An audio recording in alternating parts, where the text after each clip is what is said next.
if A is the set of odd numbers less than 6 and B is the set of prime factors of 30, then देखिए यहाँ पर A set जो है वो A set है odd numbers less than 6, 1 एक odd number है, 3 एक odd number है, 5 एक odd number है, 1 3 5 ये odd numbers है जो less than 6 है, और B is a prime factor of 30. तो प्राइम फैक्टर लिखना है 30 के, पहले हम 30 के फैक्टर्स लिखेंगे.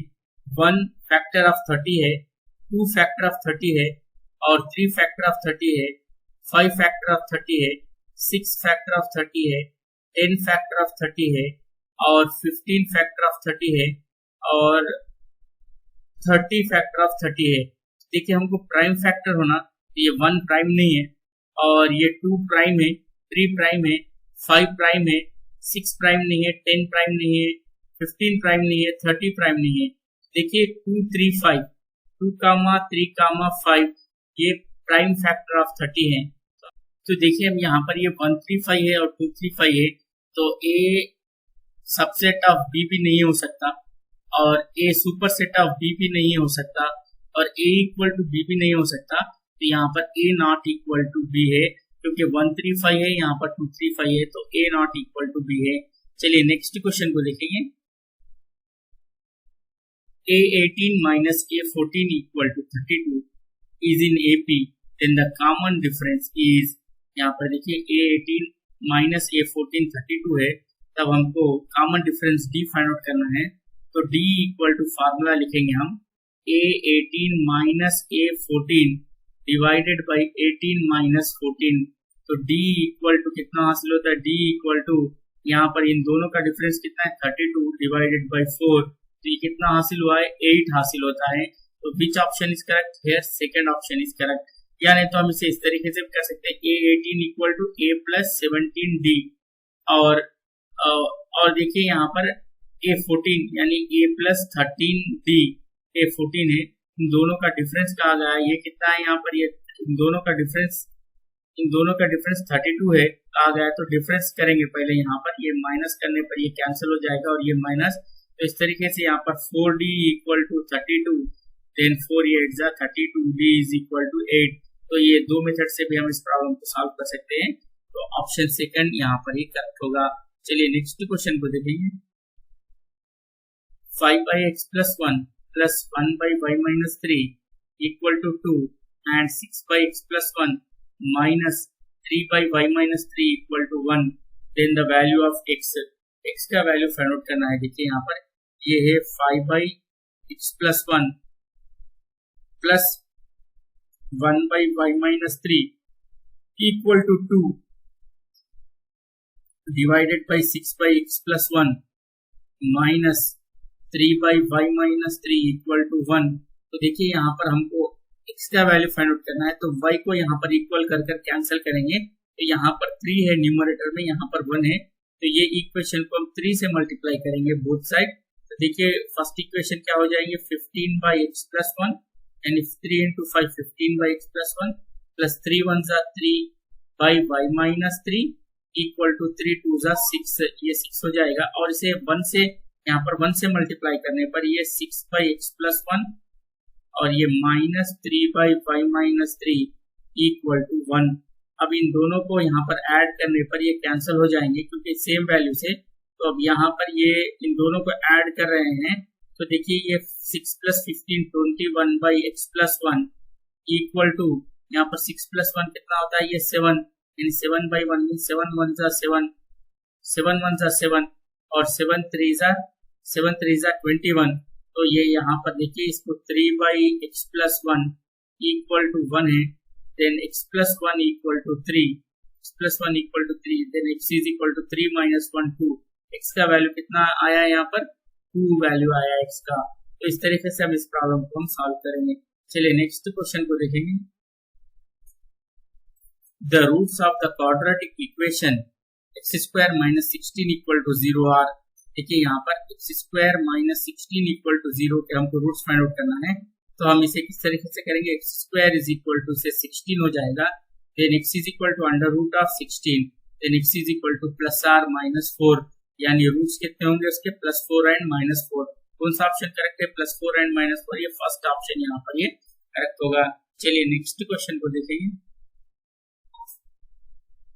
The total surface area of A hemisphere solid having radius 7 centimetre is, यहाँ पर total surface area of hemisphere find out करना है।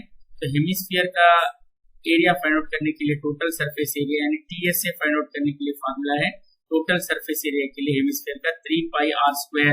तो यहाँ पर ये 3 इंटू पाई वैल्यू 22/7 और रेडियस कितना है इसका 7 इंटू 7, क्योंकि r² है रेडियस 7 है तो ये 7 and 7 gets cancel. 66 into 7 multiply करने पर कितना होगा आंसर? 6 7 जा 42 का 2 4 कैरीज 6 7 जा 42 प्लस 4 46 यानी 462 सेंटीमीटर स्क्वायर। थर्ड ऑप्शन यहाँ पर ये करेक्ट होगा। चलिए नेक्स्ट क्वेश्चन को देखेंगे। The value of 1 minus tan square 45 by 1 plus tan square 45 is, यहाँ पर 1 minus tan square 45 by 1 plus tan square 45 का वैल्यू कितना होगा बताना है। देखिए 1 minus tan 45 का वैल्यू 1 होता है 1 स्क्वायर by 1 plus 1 स्क्वायर, तो ऊपर होगा 1 minus 1 by 1 plus 1 यानी 0/2, answer is 0।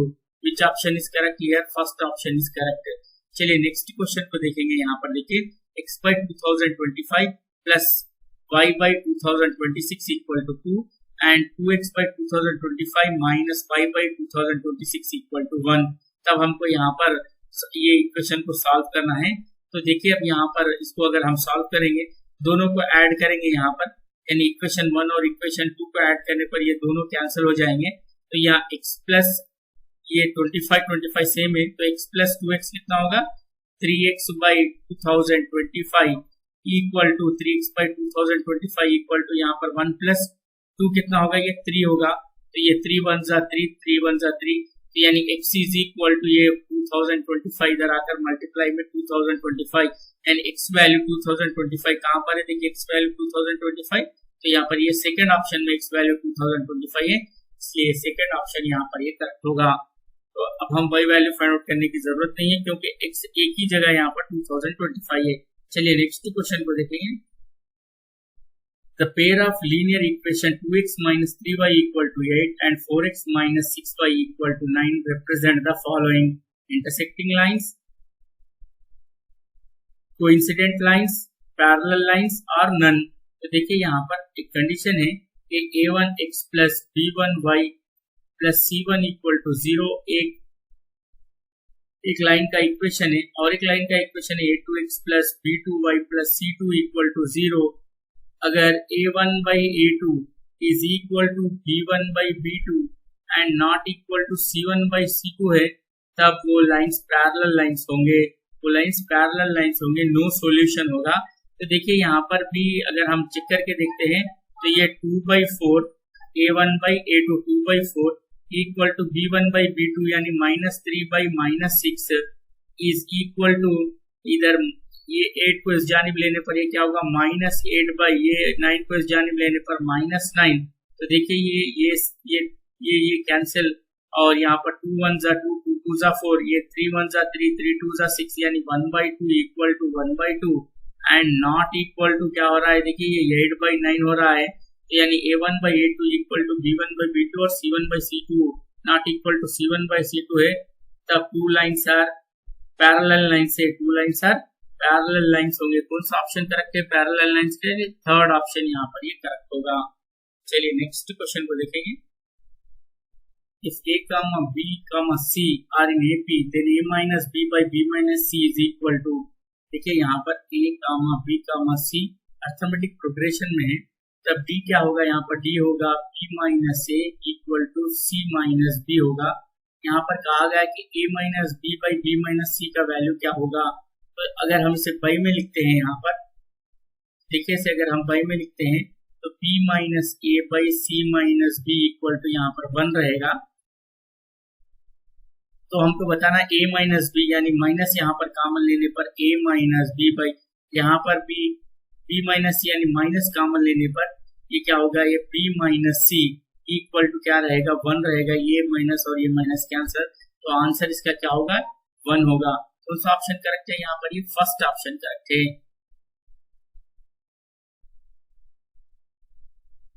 The roots of the quadratic equation 2x² + x - 4 are. यहाँ पर इस इक्वेशन के क्वाड्रेटिक इक्वेशन के रूट्स फाइंड आउट करना है। तो देखिए यहाँ पर अगर हम ऑप्शंस पे गौर करें तो ये फार्मूले की मदद से लिया गया है, यानी यहाँ पर ये क्वाड्रेटिक इक्वेशन इसके टू रूट्स अल्फा और बीटा होंगे। वो किस तरीके से होंगे अल्फा और बीटा, उसके लिए फार्मूला है -b + r - √b² - 4ac/2a से अल्फा और बीटा हासिल होते हैं। तो -b यानी x कोएफिशिएंट यहाँ पर 1 है, -1 + r -√b² - 4ac यानी 1² -4 into a value x² coefficient 2 into c value कितना है, देखिए यहाँ पर c वैल्यू -4 लिखना होगा, c value -4 divided by 2a लिखना होगा, divided by 2 into a is 1। ये कितना होगा देखिए -1 + r √1 minus into minus plus, यहाँ पर 4 2 ज़ा 8, 8 4 ज़ा यहाँ पर 32, तो ये कितना होगा -1 प्लस √33/2, यहाँ पर डिवाइडेड बाई 2 होगा, और एक मरतबा यहाँ पर प्लस में लिखेंगे और एक मरतबा यहाँ पर माइनस में लिखेंगे, -1 माइनस √33/2। तो कौन सा ऑप्शन करेक्ट है देखिए यहाँ पर, तो -1 प्लस √33/2a, यहाँ पर x² कोएफिशिएंट 2 है तो यहाँ पर 2 लिखेंगे, 2 2 ज़ा ये कितना होगा 4 होगा, यानी यहाँ पर भी 4 आएगा और यहाँ पर भी 4 आएगा, -1 प्लस √33/4 कामा -1 माइनस √33/4, यानी यहाँ पर ये थर्ड ऑप्शन यहाँ पर ये करेक्ट है। तो इस तरीके से इस प्रॉब्लम को हम सॉल्व करेंगे। -b + r -√b² - 4ac/2a से अल्फा और बीटा आएगा, तो ये अल्फा वैल्यू है और ये बीटा वैल्यू है। चलिए नेक्स्ट क्वेश्चन को देखेंगे। The sum of the first n natural number is, sum of the first n natural number के लिए यानी sigma n is equal to, या इसे SN भी कहते हैं, SN equal to sigma n is equal to n into n + 1/2। First n natural number का sum कितना होगा n into n + 1/2। तो कौन सा ऑप्शन करेक्ट है, n into n + 1/2, यानी सेकेंड ऑप्शन यहाँ पर ये करेक्ट है। फिर tan 0 equal to cot² 80 minus tan² cot 0 का, tan 0 का वैल्यू 0 होता है, तो ये 0 वैल्यू कहाँ पर हासिल हो रहा है हमको देखना है। तो cot² 80 माइनस tan² 30, तो इसे पहले चेक करते हैं। तो ये cot² 80 रखेंगे डिग्रीज, माइनस tan² को हम लिख सकते हैं, tan² को किस तरीके से लिखेंगे, tan 90 माइनस 80, ये स्क्वायर लगाएंगे, 90 माइनस 80 10 होगा यहाँ पर, तो ये cot² 80 degrees minus tan 90 minus theta cot theta, तो cot² 80 डिग्रीज, ये दोनों कैंसिल, आंसर 0 आएगा, यानी फर्स्ट ऑप्शन यहाँ पर ये करेक्ट होगा। चलिए नेक्स्ट क्वेश्चन को देखेंगे। 1 + sec 19 into sin 71, 1 प्लस यहाँ पर sec 19 और sin 71, इन दोनों को अगर हम लिखते हैं यहाँ पर, तो ये किस तरीके से चेंज होगा देखिए। तो इसे लिखेंगे 1 प्लस sec 19 को हम लिख सकते हैं sec 90 माइनस sec 19 को लिखेंगे sec 90 माइनस 71 इंटू sin 71। तो देखिए 1 plus sec 90 minus theta cosec 71 होगा इंटू sin 71। तो देखिए cosec 71 और sin 71 का आंसर 1 होता है, क्योंकि दोनों एक दूसरे के रेसिप्रोकल है। 1 + 1 2 आंसर होता है। कौन सा ऑप्शन करेक्ट है यहाँ पर, ये सेकेंड ऑप्शन करेक्ट होगा। 1 + 1 इसका आंसर क्या आएगा, 2 आएगा, क्योंकि ये cosec 71 इंटू sin 71, यानी cosec 71 को हम कैसे लिख सकते हैं, 1/sin 71 इंटू ये 71 लिखेंगे, ये 71 और यहाँ पर ये +1 है, ये 71 1 ज़ा 71, sin 71 1 ज़ा 71, यानी 1 + 1 इस तरीके से ये 2 आंसर हासिल हो रहा है, जो कि सेकेंड ऑप्शन में यहाँ पर ये करेक्ट है। देखिए सेकेंड ऑप्शन यहाँ पर है, ये सेकेंड ऑप्शन करेक्ट है।